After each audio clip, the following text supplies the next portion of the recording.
जय श्री कृष्ण।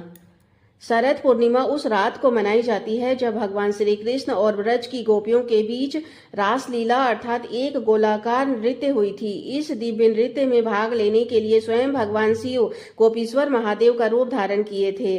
इस रात्रि का विशद वर्णन ब्रह्मा पुराण, स्कंद पुराण, लिंग पुराण में दिया गया है। शरद पूर्णिमा में माँ लक्ष्मी और चंद्रमा की पूजा की जाती है। कहा जाता है कि माता लक्ष्मी समुद्र मंथन के दौरान इस दिन प्रकट हुई थी और इस रात्रि माता लक्ष्मी धरती पर भ्रमण करती है, इसीलिए भगवान विष्णु और माता लक्ष्मी का पूजन इस दिन अवश्य करना चाहिए। मान्यता है कि शरद पूर्णिमा की रात चंद्रमा अपनी 16 कलाओं से परिपूर्ण होकर अमृत वर्षा करती है। यही वजह है कि शरद पूर्णिमा की चांदनी रात में खीर रखने से उसमें अमृत घुल जाता है। रात के समय पतीले को छत या बालकोनी के खुले में रखें, उसे छलनी से ढक दें और अगली सुबह उसे प्रसाद के रूप में खाएं।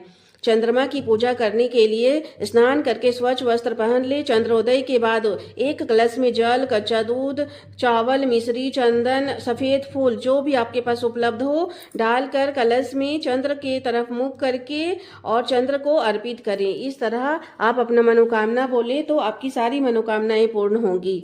शरद पूर्णिमा के दिन शरद पूर्णिमा का व्रत कथा सुनने मात्र से आपकी सारी मनोकामनाएं पूर्ण हो जाती है।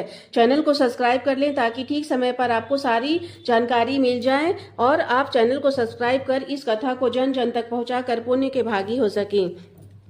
कथा इस प्रकार है। एक साहूकार की 2 बेटियां थी। दोनों धर्म कर्म में ध्यान रखती थी और दोनों पूर्णिमा का व्रत रखती थी, लेकिन बड़ी बहन पूरा व्रत करती थी, छोटी बहन व्रत को अधूरा ही करती थी। संध्या के समय भोजन कर लेती थी, जिसके चलते उसके पुण्य का फल प्राप्त नहीं होता था। कुछ समय बाद दोनों बहनों की शादी हुई। शादी के बाद बड़ी बहन ने स्वस्थ संतानों को जन्म दिया। छोटी बहन की संतानें पैदा होने के बाद मर जाती थी। संतानों के मृत होने से दुखी होकर साहूकार की छोटी बेटी पंडित के पास गई। पंडित ने कहा, तुमने पूर्णिमा का व्रत अधूरा किया है, इसीलिए तुम्हारी संतानें जन्म लेकर मर जाती है। पूर्णिमा का पूरा व्रत करो विधि पूर्वक तो तुम्हारी संतानें जीवित रह सकती है। पंडित की सलाह मानकर उसने पूर्णिमा का व्रत किया और इस प्रकार उसके एक बेटा पैदा हुआ, लेकिन थोड़े दिनों के बाद बेटा मर गया। जब वह शोक में बैठी थी तो बड़ी बहन आई और जैसे ही मृत बच्चे को छुआ, बच्चा रोने लगा। छोटी बहन यह देखकर हैरान हो गई और उसने बड़ी बहन से कहा कि तेरे भाग्य और पुण्य से यह जीवित हुआ है। उसके बाद छोटी बहन भी विधि पूर्वक पूर्णिमा का व्रत करने लगी। साथ ही